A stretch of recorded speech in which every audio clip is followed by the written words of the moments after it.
Today on Ask This Old House.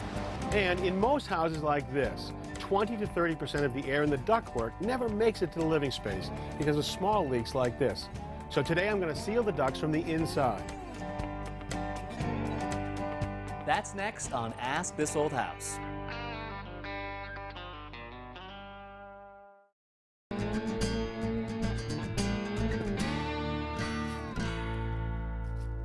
Well, Mark, your house is just beautiful. Thank you, Richie. We love it here. So what's up? Well, we wrote to you guys about our heating and cooling system. It's a forced air system. All right, I can see a supply register right here, and that's going to blow warm air in the winter right against the glass right there. That's good. You should have a return here somewhere. We have a return right around the corner. All right, so the air goes back to the furnace to be reheated right there. So what's up? Well, we put a new furnace in about 11 months ago. We're hoping for a greater return on our investment. Our utility bills are much higher than we thought they'd be. That's not good. No, it's not good. And you know, the other big problem here is that we'd like to see more consistent temperatures in the house. Inside the house? Specifically upstairs. Okay, well, you're not alone. A lot of people with a forced warm air system complain about being uncomfortable. Yeah, it really has been. And you know, another thing we noticed is that it's just very dusty. There's just dust everywhere. It's very annoying. Let's see what you got. So here it is. You have a furnace. It looks to be gas-fired. Yep, okay.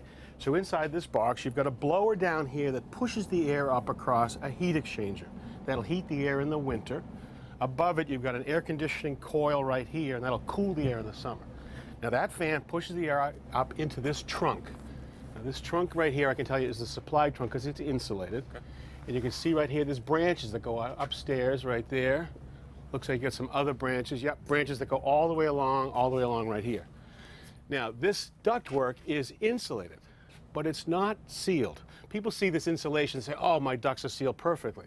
Well, I've seen it so bad that when you turn on the furnace, all of a sudden the insulation blows up like that, which means the air is coming right out. Right. And it's a big deal in this country. You can lose as much as 20 to 30% of duct losses where it doesn't actually get up to the place you want to be. Wow. You're losing it to the attic, you're losing it to outside, you're losing it to the basement. Okay, so this is the supply trunk right here, insulated. But over here you can actually see really the issue with ductwork. Here's the return coming from upstairs, here's the return right here. And when these come together, you can see that the installer has sealed this with a mastic, sort of a rubberized cement to seal up the joints. The mastic is applied with a brush at any place that air could ever leak out. It's messy, but it's really effective. You also could use a foil tape to seal any of the joints that are easily accessible. Look at the challenge. You've got a metal trunk, and the only thing holding it together is this metal cleat, and that's not airtight. So your system is not unusual. You've got all this ductwork exposed down here, and what we could try to do would be to seal the ductwork from the outside. Well, it's pretty straightforward on the return side right here, right? We can get at it. Right. It's not as straightforward on the supply because you have to pull down that insulation, seal the ducts, and then re-insulate. And even if we did all that perfectly, you've still got some great percentage of your ductwork that's actually up inside your building that we can't get at. Right. So it could leak to the attic and everywhere else. So what I actually want to do is do something new. I want to show a technology where we can seal every bit of this ductwork perfectly from the inside. Sounds great. All right. Mark, say hello to Steve Taylor. He's going to help us seal the ducts today. Hey, Steve. How are Hi, you? Mark. So how'd you get started? So we've already started upstairs. We've sealed all of the supply and all of the return registers. So now any leakage that we measure is coming just from the ductwork. Okay, great.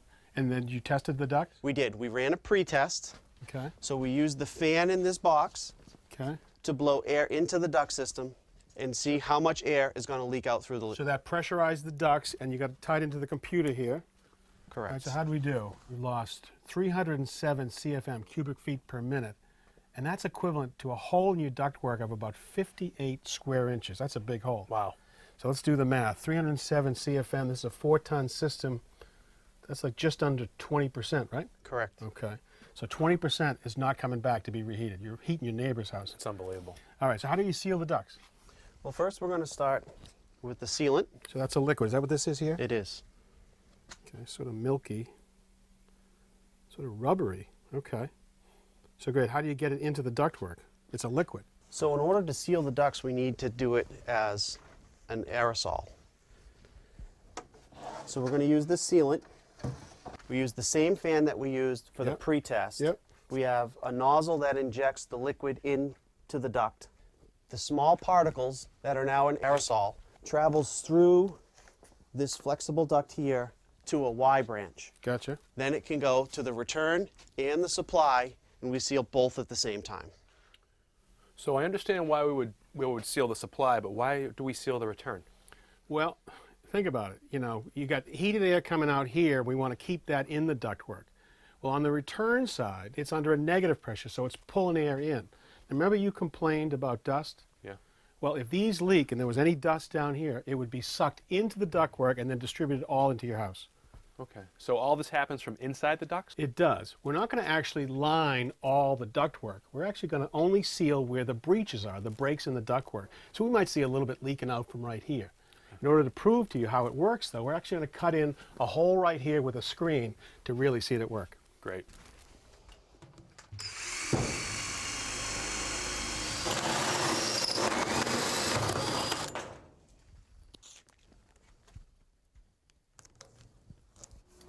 So with this hole and the window screen over it, I've actually simulated some of the duct leakage you have upstairs in the building.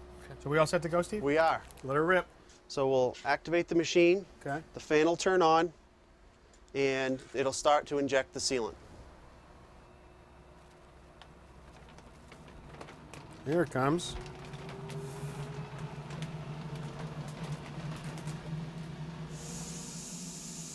Right now, the airborne sealant is flowing through the pressurized ductwork, and it's squeezing out just where they have an opening in the ductwork.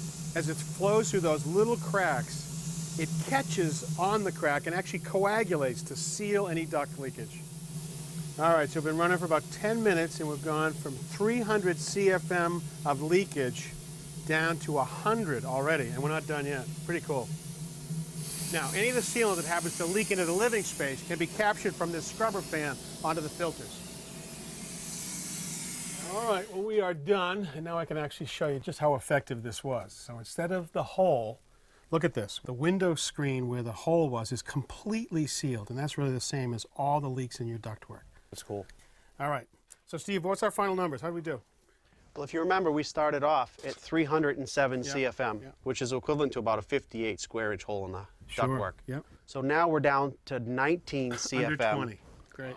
and that's only a 4-inch square hole. Well, this is what gets my attention right here, Mark. A 94% reduction in duct leakage. Does that work for you? Yeah, that's great. I think your whole system's going to work better, too. It's going to be more comfortable, more energy efficient, and it's going to be cleaner in the ductwork. Great. Thank you for your great work, Steve-O. Thanks, guys. I really appreciate it. Boy, I like the way that tightens up the system. That's smart. It's unbelievable. My question to you is, how about cost? Well, I am told that the average house, 2,000 square feet, is going to be somewhere between $1,500 and $2,500. And that really depends on how many systems. Is there one or two in the building? It's not bad. It isn't. I mean, do you think it's worth it, though? I do. For the same reasons I mentioned there, it's going to be more efficient, it's going to be cleaner, but I think as importantly, it's going to be comfortable. The air that you heated or cooled gets to the right place.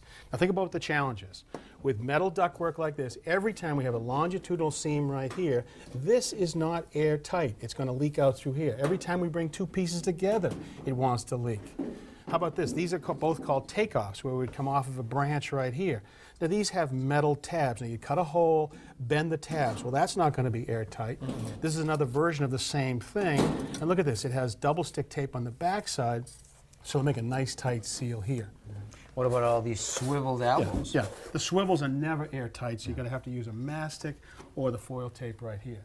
The issue is we're losing 20, 30, 40% of the air that should be going into the living space for heating and cooling, going to the wrong place. Wow. But you're not really losing it. It's staying in the house. Well, I mean, think about it. Where we end up putting ductwork is where nobody really wants to go. The basement and the attic. And so that's places where when you lose it, you lose it. Yeah. So something like this is perfect for a retrofit project like you're working on here. We've got a never lot of them. I've never seen a better solution for fixing the ductwork. All right. Well, good information and a great project. Thank you. And we've got plenty more of those coming up next time. So until then, I'm Kevin O'Connor I'm Roger Cutch. I'm Richard Dewey. And I'm Tom Silva. for Ask This Old House. You know, I really like this system. You have a house in mind, I know. I know you. I know you.